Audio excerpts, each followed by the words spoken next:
ఒక chart prepare చేశాను. మీకు ఆ చార్ట్ కావాలి అంటే గనక కింద కామెంట్ చేయండి చార్ట్ అని చెప్పేసి. వెయిట్ లాస్ కోసం జిమ్ లో జాయిన్ అయ్యే ముందు మన దగ్గర అంతకన్నా ఇంపార్టెంట్ వస్తువులు 2 ఉండాలి. అవి ఏంటంటే ఫస్ట్ మన డైలీ వెయిట్ ని చెక్ చేసుకోవడానికి ఒక వేయింగ్ స్కేల్ ఉండాలి మన దగ్గర. ఫుడ్ ని వెయిట్ చేసుకోవడానికి మన దగ్గర ఫుడ్ వేయింగ్ స్కేల్ అన్నది కూడా చాలా ఇంపార్టెంట్. ఈ 2 మన దగ్గర ఉంటే మనం క్విక్ స్టార్ట్ గా మనం డైట్ ని స్టార్ట్ చేయొచ్చు. మనం డైట్ చేస్తున్నప్పుడు మనకి ఫస్ట్ కంట్రోలింగ్ ఉండాల్సింది ఫుడ్ మీద. సో మన ఫుడ్ని మనం ఎంత తింటున్నాము అన్న దాని మీద మనం తిన్న ఐటమ్ యొక్క వెయిట్ని బట్టి దాంట్లో ఉన్న ప్రోటీన్ని, ఫైబర్ని, ఫ్యాట్స్ని, కార్బ్స్ని అది మనం డివైడ్ చేసుకోగలుగుతాము.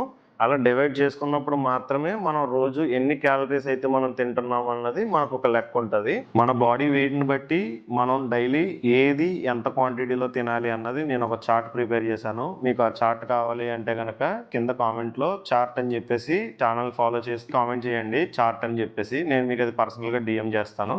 ముందుగా మనం కిచెన్లో కొన్ని మార్పులు అయితే చేసుకోవాలి. మనం రెగ్యులర్గా వాడే ఆయిల్ని మనం పూర్తిగా మార్చాలి. ఆయిల్ డబ్బా బదులు ఒక ఆయిల్ స్ప్రేయర్ అయితే రీప్లేస్ చేశాను. చపాతీ చేసుకున్నా, ఒక దోశ వేసుకున్నా, ఏం వేసుకున్నా కానీ జస్ట్ 1 స్ప్రే అంతే. ఆయిల్ లోనే క్యాలరీ కౌంట్ అన్నది ఎక్కువ రావడం అన్నది జరుగుతుంది. నెక్స్ట్ వచ్చేసి పాలు. మనకి బాగా అలవాటైంది ఏంటంటే ప్యాకెట్ పాలు వాడతాము.